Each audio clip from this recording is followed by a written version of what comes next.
기도합니다. 나는 전능하신 아버지 하나님 천지의 창조주를 믿습니다. 나는 그의 유일하신 아들 우리 주 예수 그리스도를 믿습니다. 그는 성령으로 잉태되어 동정녀 마리아에게서 나시고 본디오 빌라도에게 고난을 받아 십자가에 못 박혀 죽으시고 장사된 지 사흘 만에 죽은 자 가운데서 다시 살아나셨으며 하늘에 오르시어 전능하신 아버지 하나님 우편에 앉아 계시다가 거기로부터 살아있는 자와 죽은 자를 심판하러 오십니다. 나는 성령을 믿으며 거룩한 공교회와 성도의 교제와 죄를 용서받는 것과 몸의 부활과 영생을 믿습니다. 아멘. 찬송가 531장 함께 찬양하겠습니다.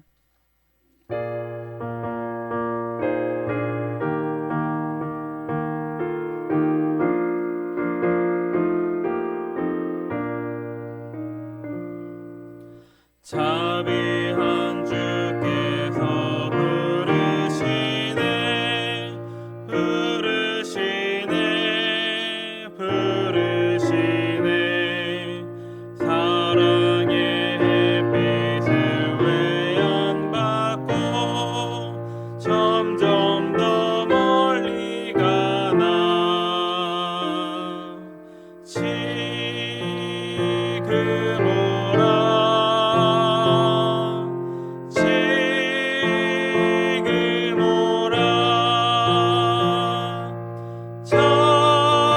자비한 주께로 지금 곧 나오라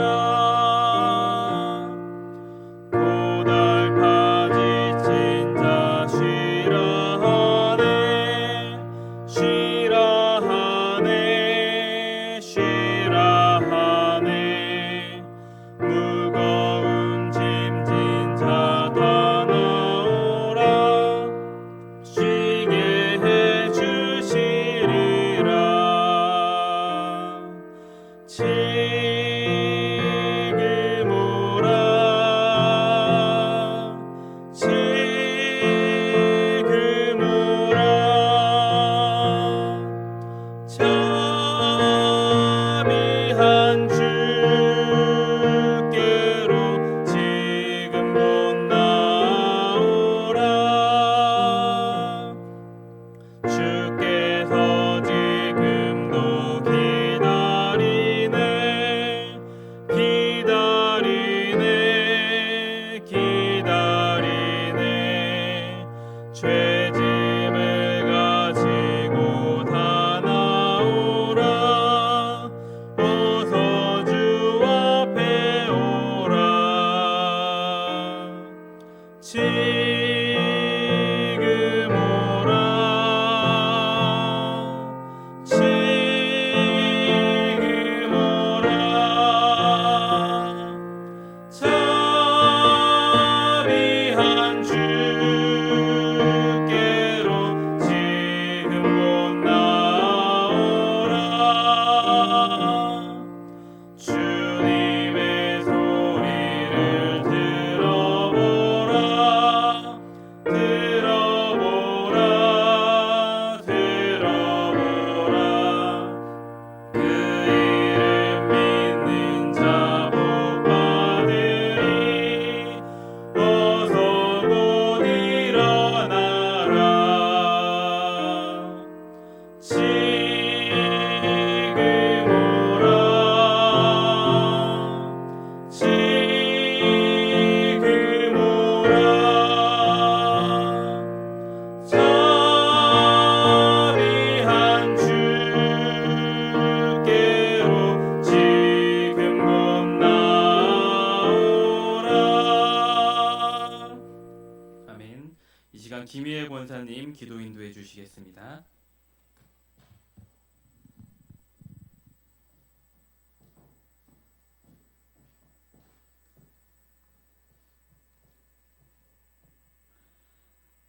지존자의 엄밀한 곳에 거하시며 전능자의 그늘 아래 사는 자여 여호와는 나의 피난처시며 요새시여 내가 의뢰하는 하나님이시라 지금 처한 우리의 상황이 코로나19로 인해 어둡고 우울하지만 청명한 날의 하늘처럼 맑고 밝은 마음으로 소망을 가지고 살아가게 하시고 또 세상과 구별하여 불러주시어 예배의 기쁨을 누리게 해주시니 감사드립니다. 그동안 반복되는 코로나의 상황을 겪고 있지만 역사의 주관자이신 하나님의 그 뜻을 쫓아 우리의 신앙을 돌아보게 하시고 우리 내면의 죄악에 대해 회개하게 하시고 성결과 절제로서 좀 더 주님께 가까이 가는 성찰의 시간이 되었음을 고백합니다.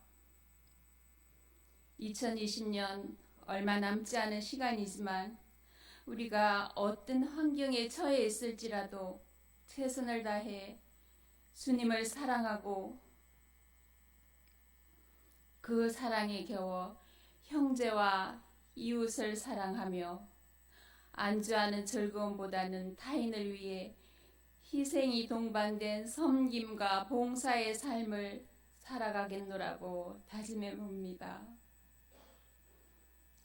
교회로부터 많은 선하고 능한 위정자들이 배출되어 정의롭고 건강한 나라가 되어 세계를 선도하는 대한민국이 되게 하시고 우리 교회는 예배의 수복, 예배의 회복, 예배의 축복이 이루어지며 말씀으로 새로워지는 하나님께서 기뻐하시는 교회가 되게 하시고 우리의 다음 세대들은 성령 안에서 꿈꾸고 하나님의 뜻 가운데 그들의 소망이 실현되며 주님의 목적에 이끌리는 삶이 되게 하시옵소서. 코로나로 인해 어려움에 처해 있는 모든 분들의 눈물을 닦아주시고 우울함과 상실감에서 건져주셔서 새로운 삶에 도전할 수 있는 문이 열리게 하시며 건강이 여의치 못한 분들에게 치유의 손길을 얹어주시어 회복케 하시고 온전히 감사와 기쁨 충만한 삶이 되게 하시옵소서. 담임 목사님을 권능의 손으로 붙들어 주시며 더욱 강건하게 하시고 돌보시는 주님의 손길 안에서 몸과 마음을 평안케 하시옵소서. 지금 선포하시는 목사님의 설교 말씀이 우리 가운데 역사하시어 심령이 새로워지며 은혜로 충만되어 힘든 시간을 겪고 있는 우리 모두에게 용기와 인내의 말씀이 되기를 간구합니다. 믿음이 없이는 하나님을 기쁘게 못하나니 우리의 삶 자체가 예배가 되고 늘 그리스도의 향기를 뿜어내며 주님의 자녀답게 살기를 원하오며 예수님 이름으로 기도드립니다.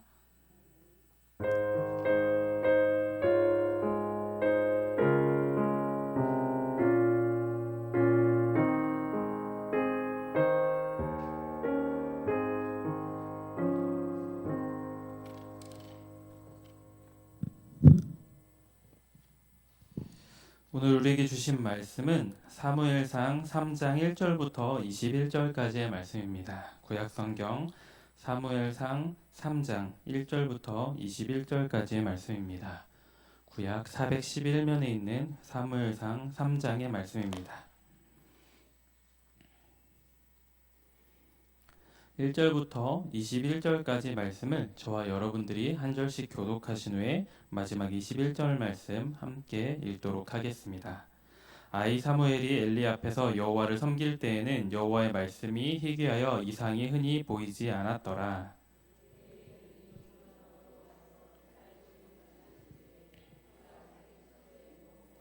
하나님의 등불은 아직 꺼지지 아니하였으며 사무엘은 하나님의 궤 있는 여호와의 전 안에 누웠더니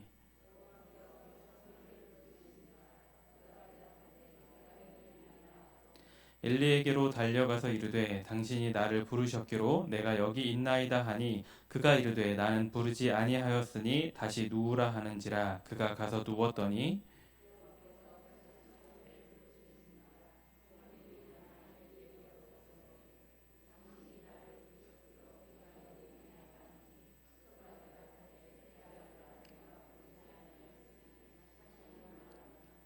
사무엘이 아직 여호와를 알지 못하고 여호와의 말씀도 아직 그에게 나타나지 아니한 때라.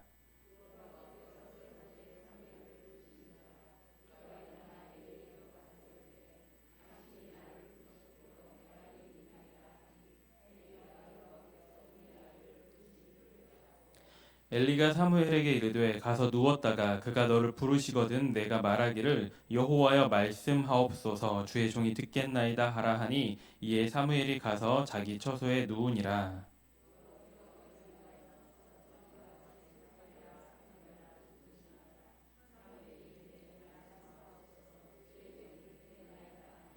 여호와께서 사무엘에게 이르시되 보라 내가 이스라엘 중에 한 일을 행하리니 그것을 듣는 자마다 두 귀가 울리리라.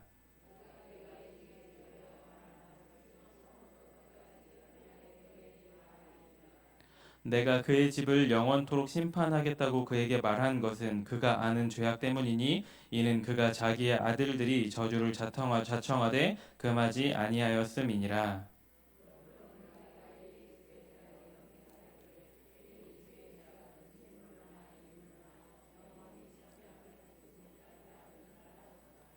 사무엘이 아침까지 누웠다가 여호와의 집의 문을 열었으나 그 이상을 엘리에게 알게 하기를 두려워하더니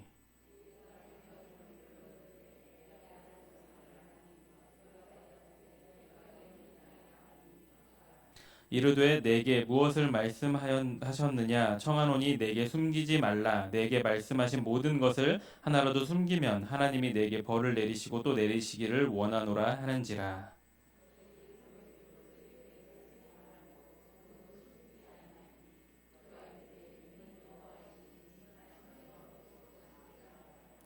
사무엘이 자라매 여호와께서 그와 함께 계셔서 그의 말이 하나도 땅에 떨어지지 않게 하시니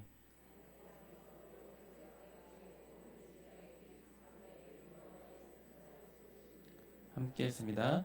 여호와께서 실로에서 다시 나타나시되 여호와께서 실로에서 여호와의 말씀으로 사무엘에게 자기를 나타내시니라. 아멘. 오늘은 우리 사무엘상 강의 세 번째 시간입니다. 오늘 말씀 내용 한번 같이 이렇게 쭉 읽으시면서 느끼셨겠지만 이제 본격적으로 사무엘이 하나님 앞에 등장하는 모습이 담겨져 있습니다. 1장부터 14장까지 1절부터 14절까지의 말씀에서는 이제 이 사무엘이 소명을 받는 장면이 기록되어 있습니다. 그리고 그와 대비되어지는 엘리 그 가문의 타락상 이제 멸망되어지는 그런 과정이 기록되어 있고요. 그 뒤에 이어지는 15절부터 마지막 21절까지는 사무엘과 이 엘리 제사장과의 대화 그리고 마지막에 이 사무엘이 그렇게 점점 더 성장해 갔다라는 그런 내용이 기록되어 있습니다. 우리 지난 시간과 지지난 시간에 계속해서 사무엘상 강의를 함께 듣고 계시는데 여러분들 저는 개인적으로 이제 너무나도 익숙하고 당연한 것일 수도 있는데 말씀을 읽을 때 좀 전체적인 흐름이 좀 잘 잡히지 않으면 이렇게 쭉 볼 때 앞에 있는 소제목들만 좀 이어서 이렇게 봐요. 그러면 어떤 식으로 말씀이 이어지는구나라고 잘 이해가 되거든요. 그래서 여러분들도 말씀이 이렇게 보시다가 오늘 갑자기 어떤 맥락에서 이런 말씀이 나왔는지 좀 궁금하시면 그렇게 파란색이나 다른 색깔로 표기되어 있는 소제목들을 쭉 보시다 보면 이런 흐름 안에서 오늘의 말씀이 이어지고 있구나라는 걸 여러분들이 좀 보시게 될 것 같습니다. 하지만 소제목을 보지 않으셔도 여러분들의 기억력이 출중하셔서 이미 다 아실 거라고 생각을 합니다. 우리 첫 번째 시간에는 한나에 대해서 좀 집중적으로 같이 말씀을 들었습니다. 이제 한나라는 사람이 아이를 갖지 못하고 그 남편이 그래도 내가 있으니까 낫지 않느냐라는 말도 안 되는 소리를 엘가나가 이렇게 해주지만 결국은 이제 이 한나가 하나님 앞에 간구함을 통해서 아들을 갖게 되어지는 그런 과정에 대해서 함께 1장 말씀을 통해서 함께 들었고요. 2장 말씀에서는 그 한나가 하나님 앞에 기도드렸던 내용들 그러면서 그 기도 안에 이제 나중에 마리아의 기도와의 그런 유사성에 대해서 배웠었고요. 그리고 엘리 제사장 그 아들들이 어떤 잘못을 하고 있는지 이런 내용들을 쭉 살펴보았습니다. 이제 3장에서는 본격적으로 사무엘이 등장을 합니다. 1장에서는 한나, 2장에서는 엘리와 그 자녀들이 중점적으로 등장을 했다라고 하면 오늘 말씀부터는 이제 사무엘이 이제 소명을 받으면서 본격적으로 등장하기 시작합니다. 물론 이렇게 보면 이 주인공이 한나에서 엘리에서 사무엘로 바뀌는구나라고 생각을 할 수 있지만 사실 주인공이라는 표현을 쓰기보다는 하나님께서 각각 이 사람들을 통해서 어떻게 일하시고 어떤 상황 가운데 어떻게 하나님의 일을 이루시고자 이렇게 하나님의 사람들을 사용하셨는지 이런 관점으로 바라보는 것이 더 중요할 것 같습니다.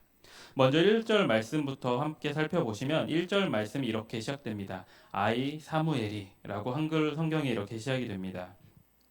여기서 사무엘에 대해서 특별히 아이라고 이야기하는 것, 물론 객관적으로는 이 당시 사무엘이 아직 어린 시절이었다라는 그 사실을 밝히기 위한 목적입니다.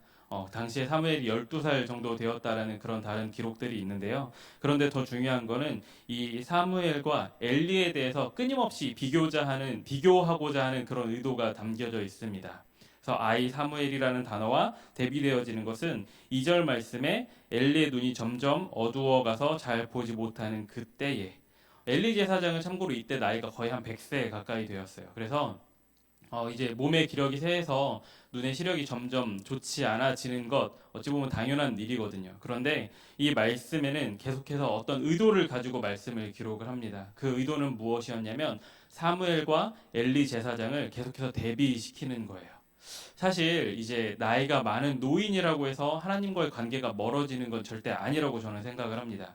제가 청년부 친구들하고도 말씀을 나눌 때 자주 하는 이야기가, 물론 이제 점차 더 이제 나이가 들어갈수록 어찌 보면 몸의 기력은 쇠하고 점점 기운은 없어질지 모르지만 우리는 더 기쁘고 더 감사하고 행복할 수 있다. 왜냐하면 우리가 오랜 연차를 통해 하나님과의 관계가 더 돈독해지고 점점 더 하나님께로 가까이 나아가는 삶을 살기 때문에 비록 청년이 가지고 있는 그런 열정이나 그런 몸의 활력들은 점점 없어질지라도 우리가 계속해서 신앙생활을 하면서 점점 더 하나님과 가까워지는 것, 그것이 우리에게 축복이고 믿는 자로 살아가는 기쁨과 감격이라는 이야기를 합니다. 그렇기 때문에 이제 이 엘리가 늙었기 때문에 이제 뭔가 몸이 좋지 않고 여러 가지 이런 부정적인 묘사가 되어지는 것, 그리고 사무엘은 아이이기 때문에 긍정적으로 묘사되는 것, 그거에 대해서 100% 수긍을 할 수는 없습니다. 그런데 이거는 이제 우리가 일반적으로 생각하는 그런 신앙적인 관점이고 말씀을 기록하는 그런 의도 안에서는 사실 여기서는 엘리 제사장이 그런 육체적인 쇠퇴와 실제 그의 영적인 쇠퇴와 대비시켜서 같이 매칭을 시켜서 부정적으로 계속해서 나타내고 있는 것을 볼 수가 있습니다. 그래서 이제 막 12살 막 혈기왕성하고 이제 막 기운이 펄펄하고 오히려 또 순수함으로 하나님을 바라볼 수 있는 그 아이였던 사무엘과 이제 점점 눈이 어두워져가는 엘리 제사장, 이 모습을 계속해서 대비시키고 있습니다. 참고로 이제 이 1절에 곧바로 아이 사무엘이라는 이름이 등장을 하는데요. 바로 앞에 2장 말미에 이 엘리 그 아들들의 그런 부정적인 부분들이 계속 묘사가 됩니다. 그래서 22절부터 27절까지 실제적으로 어떤 일들을 행했는지가 쭉 나오면서 하나님께서 언급을 하시는데 그 가운데 사무엘의 이름이 등장하지 않습니다. 조금 더 길게 보면 2장 11절부터 36절까지 쭉 있는데 그 중간에 사무엘의 이름이 한 번 언급이 되긴 하는데 굳이 사무엘의 이름을 어찌 보면 매우 중요하게 등장할 인물임에도 불구하고 반복적으로 등장시키지를 않아요. 그 이유는 이제 그 초점을 명확하게 이렇게 바꾸기 위해서 그런 조금 문학적인 효과를 사용을 하고 있는 것입니다. 그래서 엘리 제사장들 그 가문 가운데 심판이 있을 것에 대해서 이야기를 하면서 대신해서 거기에 한 제사장이 생길 것이다 라는 이 사무엘에 대한 정확한 묘사가 기록되어 있지만 이름을 기록하지 않습니다.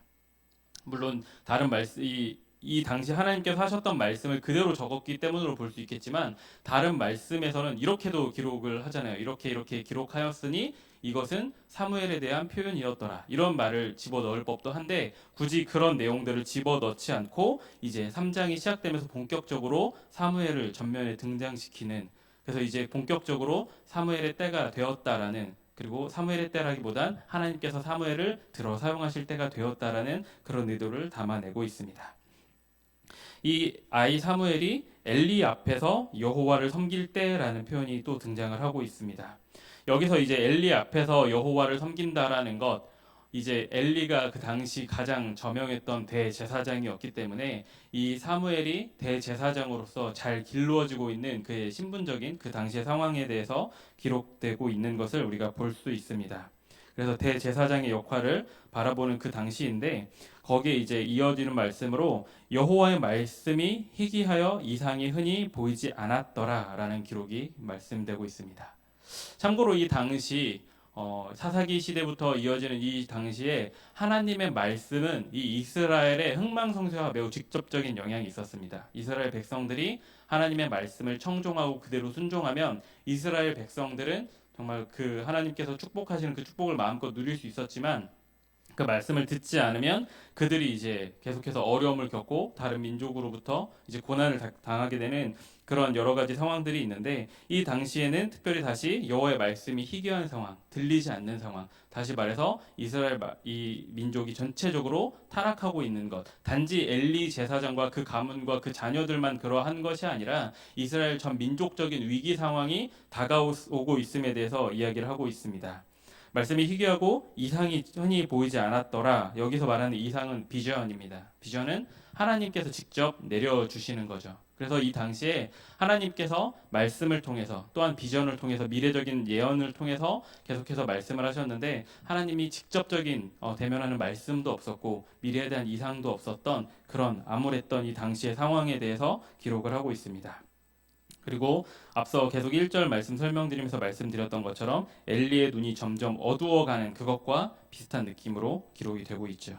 2절 말미에 이제 이렇게 기록되어 있습니다. 엘리 제사장이 자기 처소에 누워 있다라고 기록이 되어 있습니다. 계속해서 이 사무엘상 3장 말씀은 엘리 제사장과 사무엘을 비교한다라고 말씀을 드렸잖아요. 3절 말씀 그 중반 이후에 보면 사무엘은 하나님의 궤에 있는 여호와의 전 안에 누워 있었다라고 기록이 되어 있습니다. 이제 이런 말씀들을 통해서 어디에 두 명이 각각 누워 있었는지에 대해서 좀 살펴볼 수가 있습니다. 물론 이제 이 사무엘이 지성소 안에서 누워 있을 수는 없었겠죠. 거기는 대제사장이 1년에 한 번밖에 들어갈 수 없었기 때문에 그럼에도 불구하고 하나님의 궤가 있는 여호와의 전 안에 있었다. 이 사무엘이 하나님과 가장 가까운 거리에서 하나님을 섬기는 그런 역할을 하고 있었다라는 것을 이야기를 하고 있고요. 그와 비교되어지는 엘리 제사장은 자기 처소에 누워 있었다.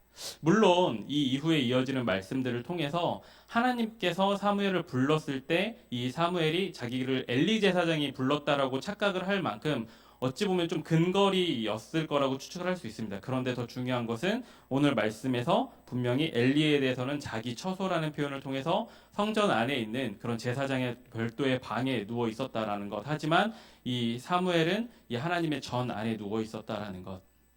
그런데 이게 쉽게 생각해 보면 잘 이해가 되지 않죠. 하나님의 제사장이었던 사람은 좀 이렇게 성전 안에 좀 좋은 방에 있고 그 방에서 어찌 보면 잘 키워지고 있는 그런 과정에 있었던 사무엘이기 때문에 뭔가 뒤바뀐 느낌이 들죠. 네. 정말 우리가 이 말씀을 통해서 한번 생각해 볼 수 있는 것은 정말 직분, 사실 이 당시에 엘리는 대제사장이었고 사무엘은 그 안에서 길르여지던 사람. 중요한 것은 그럼에도 불구하고 하나님과의 거리는 정반대였다라는 겁니다. 하나님의 전, 하나님의 궤가 있었던 하나님의 성전, 그 누구보다 가까이 거하면서 훈련받고 있었던 사무엘. 하지만 대제사장이었음에도 불구하고 자기 처소에 누워 있었던 이 엘리 제사장의 모습. 이런 모습을 통해서 우리가 생각해 볼 것. 저도 목사이지만 제가 목사인 게 그렇게 하나님과의 관계에 있어서 네. 좀 부정적인 표현을 하면 좀 그렇지만 우리가 모두 마찬가지인 것 같아요. 우리가 어떤 직분으로 살아가고 있고 어떤 역할로 살아가고 있고 물론 그 역할을 통해서 하나님께서 우리에게 맡겨주신 것들도 매우 중요하고 그것에서 최선을 다해야 되는 건 맞지만 우리가 갖고 있는 직분, 역할 그 자체가 의미가 있는 것이 아니라 그 자리에서 내가 얼마만큼 하나님과 가까이 하고 있느냐가 중요하다는 것을 오늘의 말씀을 통해서 상징적으로 알려주고 계십니다. 그래서 대제사장이었지만 하나님과의 거리가 멀었던 엘리 제사장과 반대되어지는 가까운 곳에 바라보았던 사무엘의 모습을 보면서 우리들이 함께 생각하면서 좀 우리의 위치는 지금 어디에 있는지 내가 권사입니다, 집사입니다. 이게 더 중요한 것이 아니라 내가 하나님과 더 밀접한 관계를 형성하고 있습니다. 이것이 더 중요하다라는 것을 오늘의 말씀을 통해서 우리가 함께 살펴볼 수 있습니다. 이제 계속되어지는 4절 말씀에서 이제 여호와께서 사무엘을 부르시는지라 대답하되 내가 여기 있나이다 하고, 이제 처음으로 이제 이 사무엘이 하나님의 음성을 듣게 됩니다. 지금까지 이제 대제사장으로서 부름 받아서 키워져 왔던 이 사무엘이 직접적으로 하나님의 음성을 듣는 선지자로서의 역할이 부여되고 있었습니다. 그래서 어찌 보면 그 구시대의 대표자였던 엘리의 시대가 저물고 직접 기도의 응답으로 태어나서 하나님의 음성을 듣게 되는 사무엘이 본격적으로 이제 올라가는 그런 모습을 볼 수 있는데요. 참고로 여기서 부르신다라는 이 표현, 하나님께서 부르신다, 와이크라라는 단어로 쓰여 있고 그 단어의 원형은 카라라는 단어인데, 여기서는 이제 누구를 부른다라는 일반적인 의미도 있지만 특별히 이 단어가 시편에서 사용될 때는 간절한 부름, 정말 간절한 외침과 그런 부름으로 기록됩니다. 우리가 그렇게 이해할 수 있는 것은 하나님께서 사무엘을 한 번만 부르신 게 아니죠. 4번이나 반복해서 부르십니다. 조금 더 시적으로 강력한 의미를 담아서 간절한 부르심으로 우리가 이해를 할 수 있을 것 같습니다. 그리고 그 간절한 부르심은 점점 더 암담해져가는 이 세상 가운데 하나님께서 그들을 구원하시기 위해 간절히 하나님의 종으로서 일할 사무엘을 찾고 계시는 그 하나님의 그런 모습을 볼 수 있습니다. 그래서 이제 특별히 우리가 사무엘에 대해서 좀 깊게 생각해 볼 것은, 여러분 혹시 성경에 사사가 총 몇 명 등장하는지 아시죠? 네. 이 질문을 우리가 잘 드려야 되는데, 사사기 말씀에 사사가 몇 명 등장할까요? 라고 하면 12명이라고 딱 대답을 하면 되는데, 성경에 사사가 몇 명 등장할까라고 하면 한 번 더 생각을 해보셔야 돼요. 왜냐면 사무엘을 마지막 사사로 이 성경에서 간주하고 있기 때문입니다. 물론 이 사무엘의 두 아들에 대해서도 사사라고 기록을 하고 있지만 그거는 공인된 게 아니라 그 당시에 그런 몇몇의 주장에 의한 것이고, 이제 이 사무엘이 마지막 사사로서 역할을 하고 있고요. 그리고 이제 엘리 제사장 밑에서 자란 대제사장, 레위 지파의 출신으로서 대제사장, 그리고 하나님의 음성을 듣는 선지자, 이제 여러 가지 이런 역할이 부여되는 이 사무엘에 대해서 볼 수 있는데, 왜 사무엘에게 이런 다양한 역할들이 필요했을까? 사사시대에서 왕정시대로 이제 넘어가면서 이제 과거 사사시대에서는 그들이 그들의 소견에 옳은 대로 행동했지만 왕정시대에서는 왕이 중심이 되는 게 아니에요. 왕이 중심이 되는 것 같아 보이지만 하나님께서 그 왕과 함께 하시면서 그 나라를 직접 통치하시는 그런 시대가 열리게 되어지는데, 그렇기 때문에 왕이 세워지는 그 과정이 매우 중요합니다. 그리고 그 역할을 아무나 감당할 수 있는 건 아니었겠죠. 그렇기 때문에 사사였으면서 동시에 제사장이었으면서 동시에 선지자의 역할까지 감당했던 사무엘을 택하시고 세우신 이후에 이 사무엘을 통해서 왕에게 기름 붓는 그런 역할을 맡기시게 되거든요. 그로부터 이제 이후에 사울 왕이 처음으로 이제 기름 부음을 받게 되고, 사울 왕이 버림받은 이후에는 이제 다윗 왕이 또 사무엘에게 직접 기름 부음 받아서 세워지는 그런 과정들. 그래서 이 사무엘이 이러한 여러 가지 역할들, 하나님의 부름을 받아서 여러 가지 역할들을 감당했어야 된다는 사실을 우리가 볼 수가 있습니다. 이제 이 엘리가 하나님께 이게 엘리가 엘리에게 달려갑니다. 엘리가 하나님께가 아니라 사무엘이 엘리에게 달려갑니다. 그러면서 내가 바로 여기 있습니다라고 얘기를 했더니 엘리가 이제 대답을 하죠. 나는 부르지 않았다. 다시 가서 잠이나 자라. 이렇게 이야기를 합니다. 여기서 곧바로 이제 일어나서 엘리에게 달려가는 이 사무엘의 모습을 통해서 정말 이 사무엘이 열심히 있는 친구였구나. 이 12살밖에 되지 않는 이 어린 사무엘이 저 먼 곳에서 들리는 그 엘리의 음성을 듣고 자다가 일어나서 막 달려가서 곧바로 내가 여기 있습니다라고 말하는 그런 성실성에 대한 그런 모습을 보여줍니다. 그런데 그게 전부가 아니고요. 반복적으로 이 엘리 제사장에게 찾아가죠. 한번 찾아갔어요. 나는 널 부르지 않았어. 두 번째 찾아갔을 때도 난 널 부르지 않았어. 세 번째 찾아갔을 때도 이제 세 번째 찾아갔을 때 드디어 난 부르지 않았는데 그게 하나님의 음성 같으니 너가 또다시 부름을 받으면 그때 내가 여기 있나라고 응답해라. 여기 있나이다라고 응답해라. 이렇게 이야기를 하는데요. 사무엘의 이런 성실한 모습을 드러내기도 하지만 굳이 하나님께서 이 엘리 제사장을 통해 반복적으로 부르고 이렇게 이야기하는 것은 이 엘리 제사장의 무지를 또 보여주기 위함이기도 합니다. 무려 아이 사무엘이 세 번째 찾아갔을 때 비로소 그것이 하나님의 음성일 수 있다라는 걸 깨닫고 전달을 해주는 거거든요. 평생토록 100세에 가까운 시대 동안 제사장으로 살았던 사람이 성전에서 누군가 부르는 소리를 듣고 달려왔던 사무엘에게 아, 그것이 하나님의 소리구나라고 곧바로 알려주지 못하고 세 번이나 반복되었을 때 그제서야 깨닫는 그런 모습을 통해서 엘리 제사장이 가지고 있는 영적 무지함을 다시 한 번 더 이 말씀을 통해서 알려주고 있습니다. 참고로 여기서 이 5절 말씀에서는 이 사무엘이 달려갑니다. 그런데 6절과 8절 말씀에서는 엘리에게 갑니다. 다르죠. 그러니까 사실 처음 이제 사무엘이 부름 받았을 때는 이제 처음이니까 열심히 달려갔는데 아니라고 이야기를 하니까 두 번째부터는 조금씩 이제 이번에도 안 부르셨으면 어떡하지? 뭔가 이렇게 생각을 하면서 천천히 걸어가는 거예요. 그러니까 사무엘이 사실 아직 그런 경험이 없기 때문에 하나님께서 부르시는 것이다라는 생각을 하지는 못하지만 그럼에도 이제 합리적인 의심을 하는 거죠. 이게 엘리 제사장이 아니라 다른 부르심일 수도 있는데 이게 뭘까라는 그런 고민이 있기 때문에 처음에는 그냥 아무 생각 없이 엘리 제사장에게 막 달려갑니다. 그런데 두 번째 부를 때, 세 번째 부를 때는 뭔가 생각하면서 천천히 걸어가는 그런 모습이 기록되어 있습니다. 6절 말씀에서는 그 두 번째 부르는 그 모습에 대해서 기록되어 있는데 여기에는 특별히 이제 내 아들아 내가 부르지 아니하였다라는 표현이 나옵니다. 엘리 제사장이 이 사무엘을 얼마나 아끼고 자녀처럼 이렇게 키웠는지에 대한 그 상징으로 아들이란 단어가 쓰였지만 여기에는 또 하나의 상징적인 의미가 담겨져 있죠. 이제 그가 사실 그 아들로서의 역할, 그 대를 이어받아 대제사장의 역할을 하게 될 것이라는 그런 상징적인 의미를 담아서 이제 아들이라는 표현이 쓰이고 있습니다. 7절 말씀에 보면 사무엘이 아직 여호와를 알지 못하고 여호와의 말씀도 아직 그에게 나타나지 아니한 때라. 왜 사무엘이 하나님의 음성을 반복적으로 듣고도 그가 하나님의 음성인지를 깨닫지 못했는지에 대해서 두 가지 이유가 기록되어 있습니다. 하나는 여호와를 알지 못했고, 여기서 말하는 여호와를 알지 못했다라는 것은 이 사무엘이 지식이 없었다라는 걸 의미하는 게 아닙니다. 사실 홈리와 비느하스에 대해서도 여호와를 알지 못했다라는 동일한 표현이 쓰이고 있는데 그 두 명에게는 이제 하나님과의 그런 관계를 아예 단절시켜 버리고 멀리하고자 했었던 그들의 모습이 나타나는 거였고요. 여기서 이제 사무엘이 아직 하나님을 알지 못했다라는 것은 끊임없이 배워왔죠. 머리로도 알고 지식적으로 압니다. 그런데 이렇게 인격적으로 하나님과 대면한 게 처음이다라는 그런 상징적인 의미를 담고 있습니다.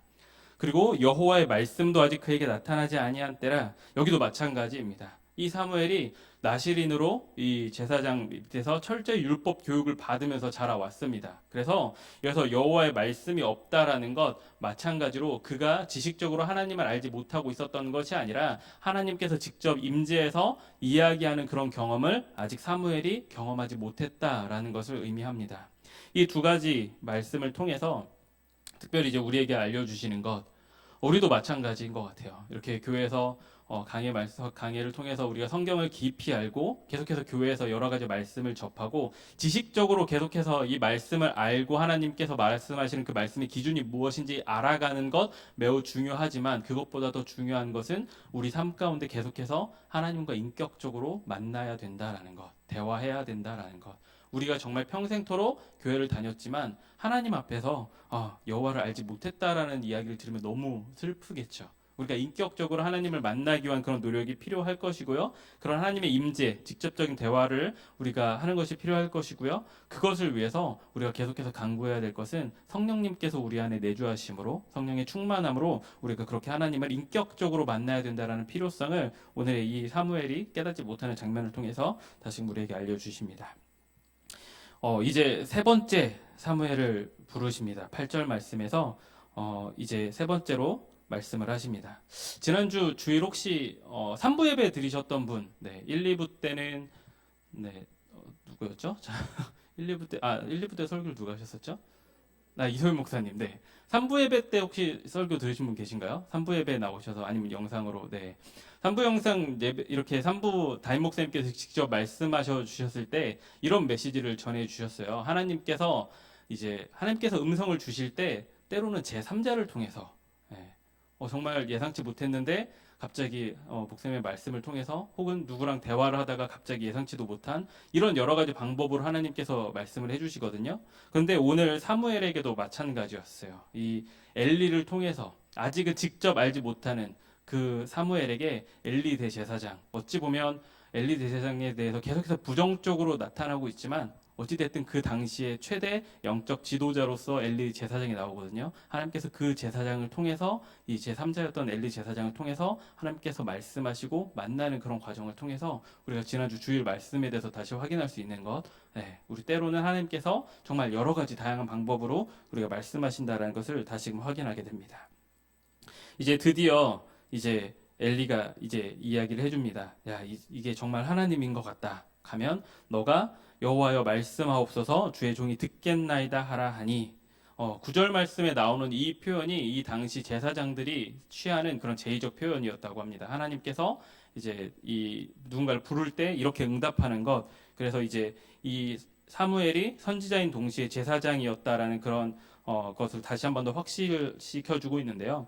특별히 여기서 이제 주의 종이 듣겠나이다 할 때 듣다라는 말, 샤마라는 말이 쓰였고 우리가 능히 알고 있는 그 쉐마와 비슷한 거죠. 그래서 단순히 여기서 가서 내가 듣겠습니다라고 이야기하는 것이 단순히 내가 리슨하겠습니다. 내가 이렇게 잘 듣겠습니다. 여기서 멈추는 것이 아니라 하나님의 말씀을 내가 듣고 그대로 순종하겠습니다라는 의미까지 담겨져 있다라는 것. 그렇게 하나님의 말씀을 받아들이는 태도에 대해서 우리가 함께 살펴볼 필요가 있습니다.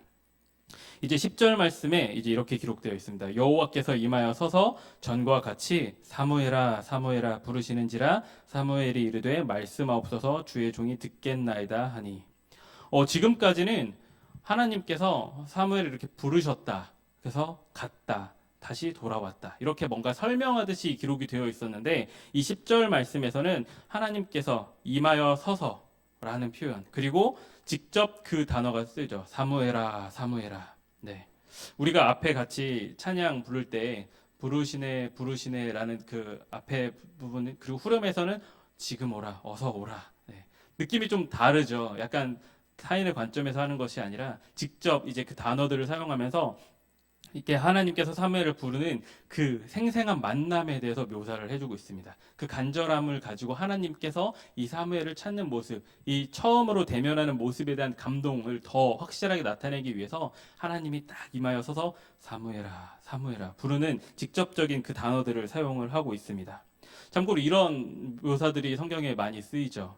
이제 특별히 아브라함이 자기 자녀였던 이삭을 이제 칼로 내려치려고 할 때 아브라함아 하고 직접 딱 부르는 그런 모습들. 그리고 모세를 하나님께서 부르실 때도 마찬가지로 직접 나타나시고 하나님께서 정말 간절하게 그 종들을 찾으실 때 직접적으로 부르는 그런 음성들이 기록되어 있는데 그런 하나님의 간절한 마음이 오늘 이 10절 말씀에서도 묘사가 되고 있습니다. 그러면서 이제 하나님께서 이제 사무엘에게 말씀하십니다. 11절 말씀 보시면 사무엘에게 이르시되 보라 내가 이스라엘 중에 한 일을 행하리니 그것을 듣는 자마다 두 귀가 울리리라.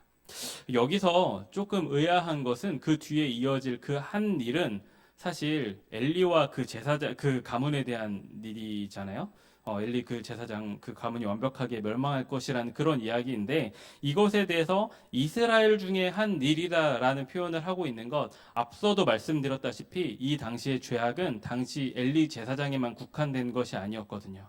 그리고 오늘 말씀에 직접 언급은 안 되지만 이후에 완벽하게 다 이루어지는 그런 과정 가운데 이스라엘이 패망하는 그 이후의 일들까지 모두 다 이제 상징적으로 기록을 하고 있는 거거든요. 그래서 이 사무엘이 처음 그렇게 하나님께 말씀을 들은 것 이렇게 단편적으로는 그 엘리 제사장과 그 집을 향한 것 같지만 궁극적으로는 온 이스라엘을 향한 그런 온전한 선지자의 역할을 본격적으로 시작하고 있는 그런 모습을 우리가 알 수 있습니다.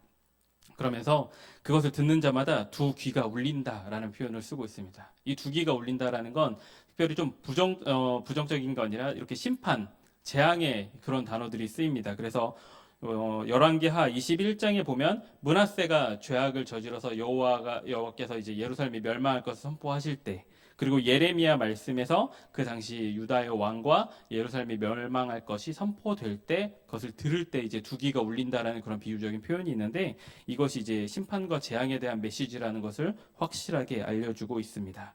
그러면서 12절에 내가 엘리의 집에 대하여 말한 것을 처음부터 끝까지 그날에 그에게 다 이루리라. 엘리뿐만 아니라 그 아들들, 심지어 그 며느리들까지 다 비참한 죽음을 맞게 되는데 그들에 대한 이야기. 그리고 이 엘리의 집에라는 이 표현, 이제 15절에 나오는 이 여호와의 집, 집이라는 이 표현과 대비되어지는 그런 느낌으로 이런 단어를 사용해서 말씀을 하고 있습니다.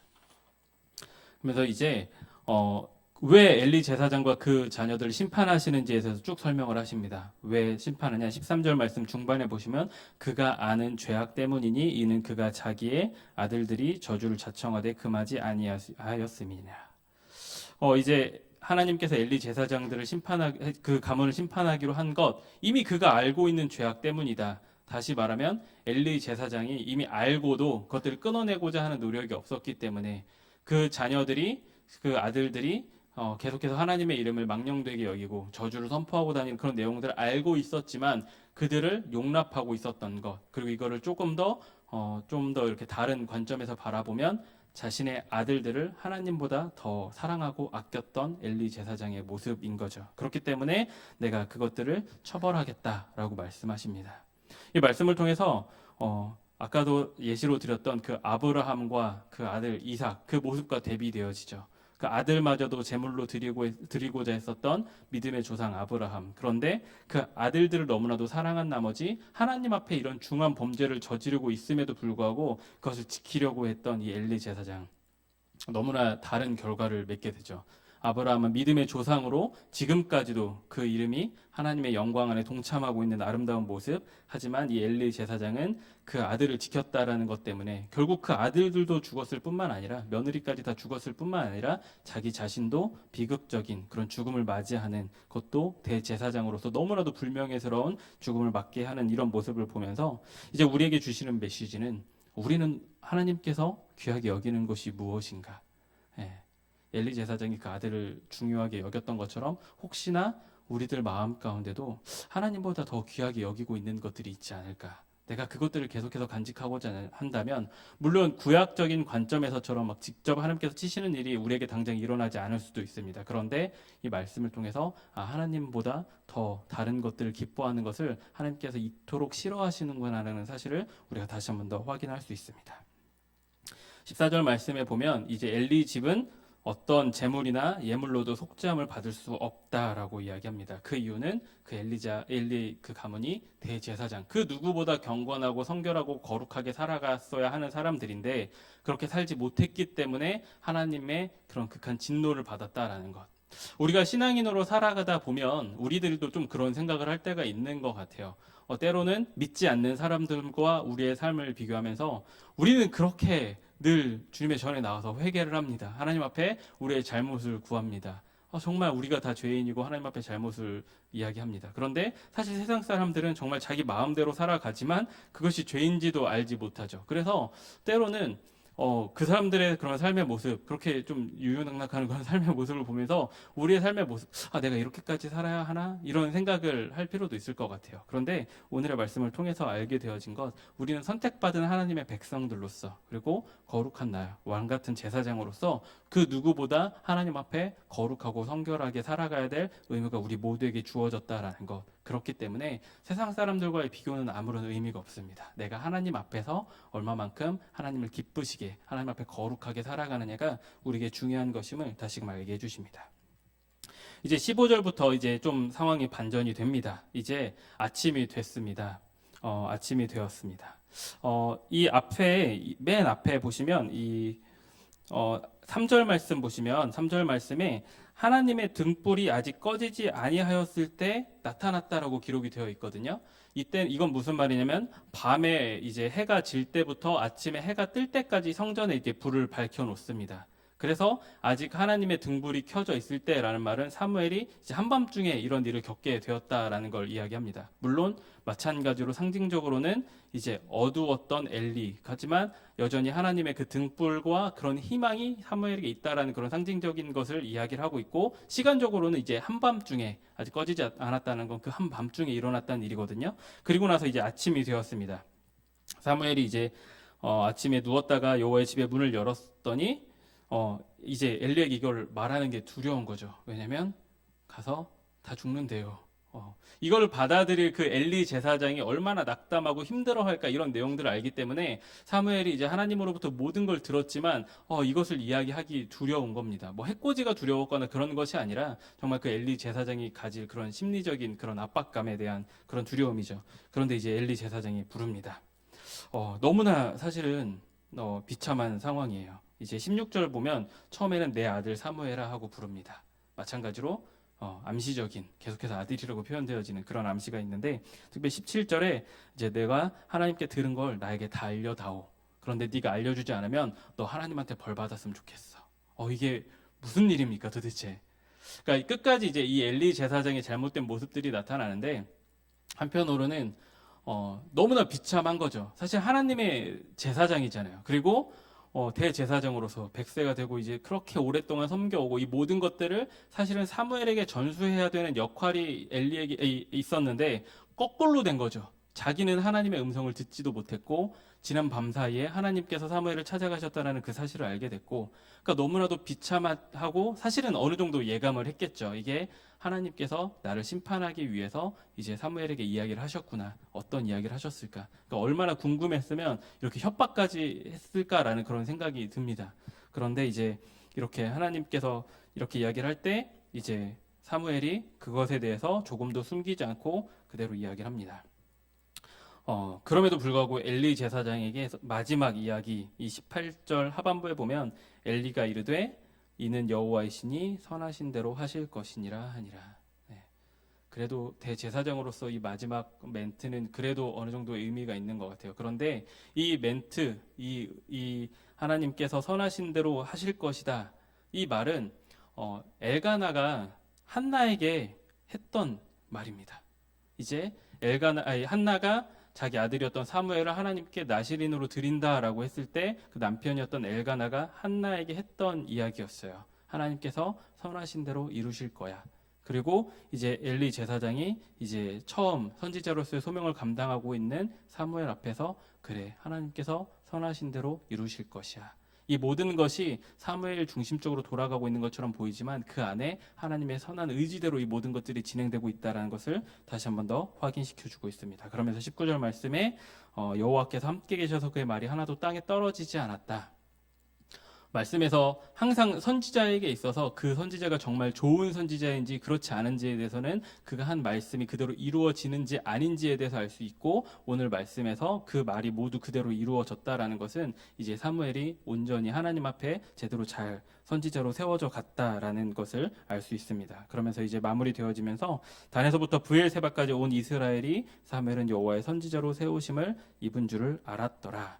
이제 단에서부터 브엘세바까지 잘 아시죠? 어떤 의미인지 우리나라로 번역을 하면 백두에서 한라까지 정도로 해석을 하시면 될 것 같아요. 단은 제일 북쪽에 있었던 단지파가 점령하고 있었던 원래는 라이스였는데 그들이 살아서 단이라고 이름 바뀐 곳. 그 브엘세바는 최남단에 있었던 땅. 그래서 상징적으로 온 이스라엘이 이제 사무엘이 여호와의 선지자로 세우심을 알았다. 참고로 이제 이 사무엘이 이 나중에 이어지는 말씀을 보면 베델, 길갈, 미스바 이렇게 순회를 합니다. 그래서 어쩌 좀 부정적으로 보는 사람은 그쪽에서만 이렇게 영향력을 미친 거 아니야라고 생각을 하는 사람도 있어요. 그런데 사실 우리가 상식적으로 생각을 해봐도 우리나라의 정치 지도자라고 해서 백두산 갔다, 한라산 갔다, 독도 갔다 이렇게 굳이 하진 않잖아요. 그렇죠? 서울에서 통치하다가 뭐 대전에서 대전 정부청사에 갔다가 뭐 이런 식으로 이제 정치이기 때문에 직접적인 비교는 어렵겠지만 중요한 건 온 이스라엘이 하나님께서 이 사무엘을 선지자로 세운 것을 아셨다. 이것이 중요한 것은 아까 그에게 부여되었던 여러 가지 역할과 더불어서 이제는 이 사무엘을 통해서 기름 부음 받아 왕이 세워지는 것에 대해서 이스라엘 안에 이제 공적으로 인정이 되었다라는 의미이기 때문에 계속해서 준비되어지는 과정으로서 인정이 됩니다. 그래서 마지막 21절에 여호와께서 실로에서 다시 나타나시되 여호와께서 실로에서 여호와의 말씀으로 사무엘에게 자기를 나타내시니라.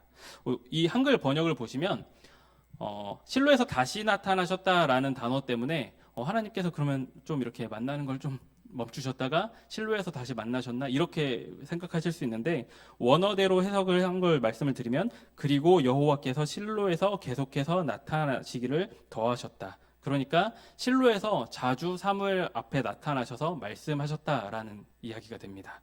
그렇게 점점 더 성장해가는 이런 사무엘의 모습과 완벽하게 쇠퇴해가는 그 엘리 제사장의 그런 비교의 모습을 통해서 우리가 하나님께서 원하시는 모습이 무엇인지를 엘리 제사장에 대한 그런 반면교사의 모습, 그리고 사무엘의 그런 모습을 통해서 우리에게 알려주고 계시고요. 그리고 역사의 전면에 이렇게 등장해서 이제 앞으로 할 일들에 대해서 이제 나타나는 것이 오늘 3장의 전반적인 말씀이었습니다. 자, 중간중간 여러분들에게 나눠드렸던 그런 말씀들, 같이 나눴던 문장들만 정리를 해드리자면, 먼저는 우리가 직분보다는 하나님과의 관계가 중요하다라는 것, 내가 어떤 직분을 맡고 있는지, 어떤 역할을 맡고 있는지보다 하나님과 나의 관계가 중요하다라는 것, 그리고 이제 우리의 의지가 아니라 정말 하나님께서 택하시고 부르셔서 그렇게 역사의 사명제로 세우신다라는 것, 그리고 우리가 계속해서 하나님의 말씀을 듣고 계속해서 묵상하는 것 중요하지만 우리 단지 지식적인 알을 채워가는 것보다 더 중요한 것은 하나님 앞에 간구하고 찬양하고 계속 대화하면서 인격적으로 만나는 것이 우리에게 필요하다라는 것, 그래서 성령님께 끊임없이 간구해야 된다라는 것 말씀을 드렸고, 그리고 하나님의 말씀을 들을 때는 단지 듣고 끝나는 것이 아니라 듣고 내가 그대로 순종하겠습니다, 이 사무엘의 응답처럼 그런 것이 필요하다는 것 말씀드렸습니다. 그리고 마지막으로 이제 엘리 제사장의 모습을 통해서 우리가 혹시 하나님보다 더 중요하게 여기는 것들이 있다면 그것들을 과감히 내어 놓아야 된다라는 것 여러분들께 말씀드렸습니다. 오늘 사무엘상 3장 강해를 통해서 여러 가지 그런 말씀에 대한 해석과 중간중간 주시는 그런 메시지를 여러분들에게 말씀드렸는데, 이 가운데 여러분들에게 어떤 말씀이 가장 와닿는지, 여러분들이 그렇게 와닿는 말씀이 있다면 오늘 마음에 좀 새기시고 그 말씀대로 오늘 하루 온전히 살아낼 수 있는 그런 귀하고 복된 하나님의 날이 되는 오늘 이 시간이 되었으면 좋겠습니다. 기도하겠습니다.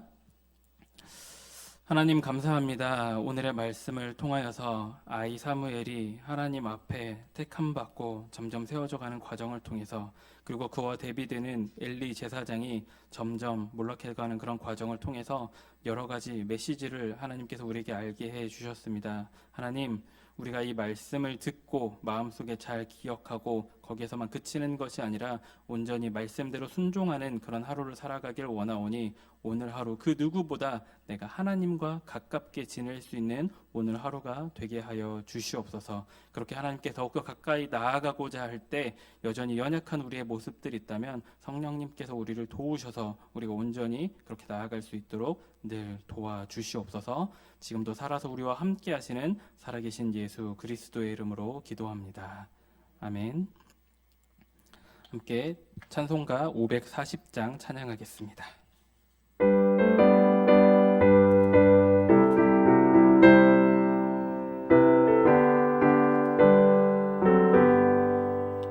주의 음성을 내가 들으니 사랑한단 말일세. 믿는 마음으로 주께 가오니 나를 영접하소서. 내가 매일 십자가 앞에 더 가까이 가오니 구세주의 흘린 보배 피로써 나를 정케 하소서. 주여 넓으신 은혜 베푸사 나를 받아주시고 나의 품은 뜻 주의 뜻같이 되게 하여 주소서. 내가 매일 십자가 앞에 더 가까이 가오니 구세주의 흘린 보배 피로써 나를 정케 하소서. 주의 보좌로 나아갈 때에 어찌하니 기쁠까. 주의 얼굴을 항상 배우니 더욱 친근합니다. 내가 매일 십자가 앞에 더 가까이 가오니 구세주의 흘린 보배 피로써 나를 정케 하소서. 우리 구주의 넓은 사랑을 증량할 자 없으며 주가 주시는 참된 기쁨도 헤아릴 수 없도다. 내가 매일 십자가 앞에 더 가까이 가오니 구세주의 흘린 보배 피로써 나를 정케 하소서.